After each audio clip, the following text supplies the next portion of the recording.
Hello, everybody, and today we are here to review Skeleton Crew. So I've been very behind on Skeleton Crew reviewing it. I'm very sorry, but I don't know, I guess I just haven't felt the motivation to do it, and I've been busy doing other things and with the holidays.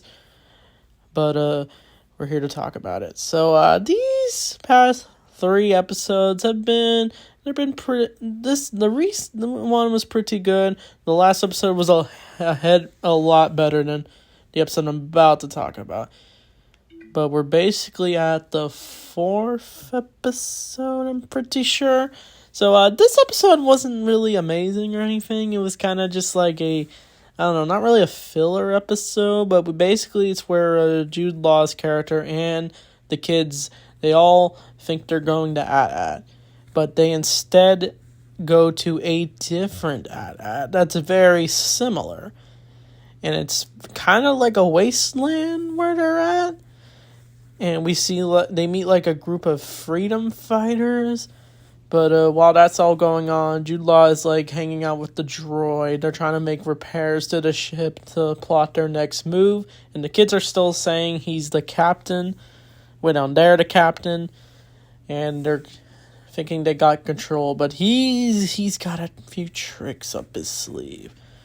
But the things we do see in this episode that's kind of heartwarming is the kids meet this one lady who's one of the freedom fighters. And they actually form a bond. And this guy, he forms a bond with her. And he kind of just doesn't want to fight. He doesn't like the idea that the characters are constantly at war at each other. Like the Rebels versus the Empire, the Jedi versus the Sith. He's not saying that specifically, but he basically just doesn't like the idea of war because they're just hammering at each other. He just wants to live in a world of peace. So, yeah, I even noticed in Star Wars Explains review, it had me realize it.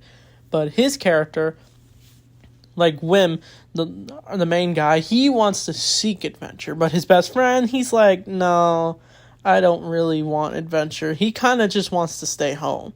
But it makes me realize, if you're in a dire situation, I think anyone would probably rather just be home bored at their house than having to go through something. So that's a unique message they explore throughout this episode. But once they meet these freedom fighters, the kids are taken to go on patrol with them and force them to go out fighting. But the kids are like, no, we don't want to do that. But they end up going out there. But that's where they bump into Jude Law's character. He returns as he plots to make his next move. The characters say goodbye to the freedom fighters, and they go to the temple with the droid, MG, I think his name is, and they go to the temple, and they end up plugging him in, and they actually have to find the coordinates to AT-AT, but they don't find it. They just instead have to go to some other planet for it, and that's what leads to the next episode.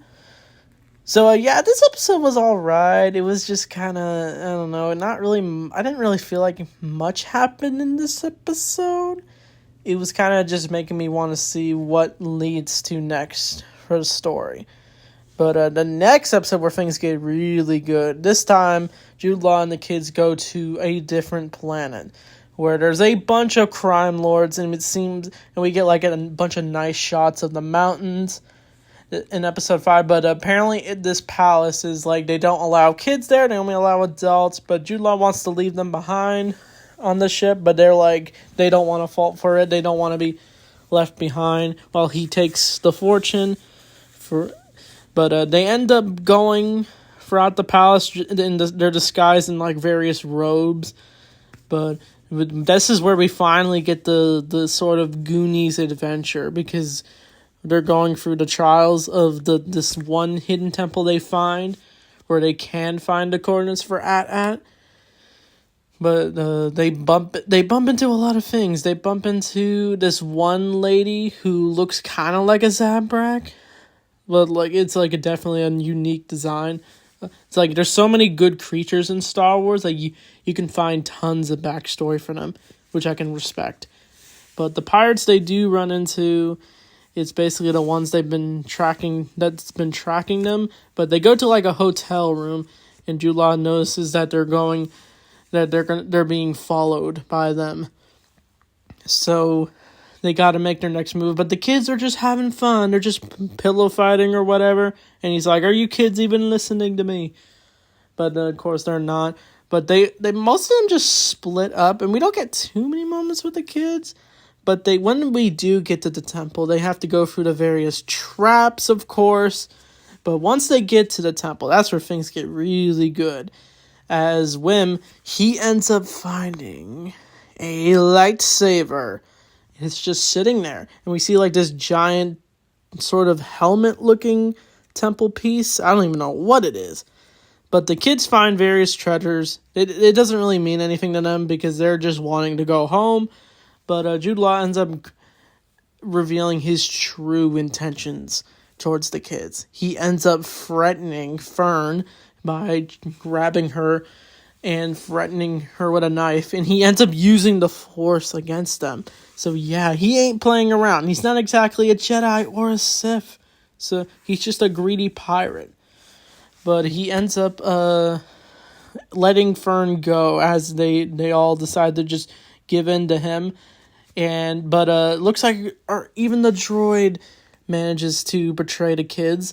But at the end of the episode, Wim ends up finding a trap, and they all fall down it, and they manage to escape.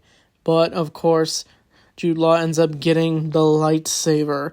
And we even see him when turn it on. He tried to save the day when he took the lightsaber since he wants to be a Jedi. But he ends up dropping it. So that's his first attempt at turning on a lightsaber, which was cool. But Jude Law gets the lightsaber. And I like how the episode ends of him grabbing it. And then he turns it on. But for some reason in the latest episode, he doesn't use it. Because he manages to escape. And he's not really in the episode. He ends up hanging out with the pirates as he has joined them and is willing to offer all the fortune they can get from where their journey is. But the kids decided that they're going to steal the ship they've been using since the first episode, and they're going to try to get back on. But this is where we can finally see the characters bond as they are. But they end up splitting up after an argument. They decide to just split up and find a way to get back onto the ship. I think Fern and the Max Greedo's species, I'm sorry, I don't know his name, but then they end up end up trying to climb the mountain, but this is where we get Wim and KB. KB's been a very mysterious character. We haven't seen her talk much, but she has that visor as the same as Lobot. But it turns out we learn a little bit more about her backstory. Apparently she had an accident and she's crippled. And the only way she can walk is with her laser eye thing. But he ends up shutting down, and Wim is panicked about what almost happened to her. She could have almost died or just been splat there. But he ends up finding a way to fix her. And that is a nice heartwarming moment. She ends up venting about how she's afraid of Fern getting upset. But she ends up finding a way to speak her truth after they rescue each other by jumping on some platform thing. But it leads to like a battle going on. We even see like the X-Wings come by, which is pretty cool. But the kids end up finding their way back onto the ship. But it ends up getting attached to some like a machine that can destroy like the ship, and they almost don't have full control of the ship, but they manage to blast their way out, and they end up flying into the stars, and that's the episode. So these latest two episodes have been interesting with like the hesitation, because it almost feels like everyone besides the kids are the good guys. Like Jude Law is not exactly the good guy in this show. Like I said, he's not a Jedi. He's using the Force, but he's a pirate. He's willing to backstab even these kids and abandon them. But it's interesting there's only 2 episodes left. So I'm excited to watch the last 2 episodes. Maybe I'll just do like the last 2 episodes as like a final review of this show. And I'll give like overall thoughts of the show. But yeah, these episodes have been pretty decent. Sorry I'm not good at knowing the characters' names, but I did my best. So yeah, this show is definitely a Goonies style show, and it's interesting what could be the future for these kids. I don't know if they're gonna get a season 2, since Star Wars fans haven't been the brightest. Even with this show, like, no one's being harsh about it, but it's just not getting talked about it much. So we need to talk about this show a lot more. So what do you think of Skeleton Crew, episodes 4 through 6? So with that being said, thanks for watching, and may the Force be with you always.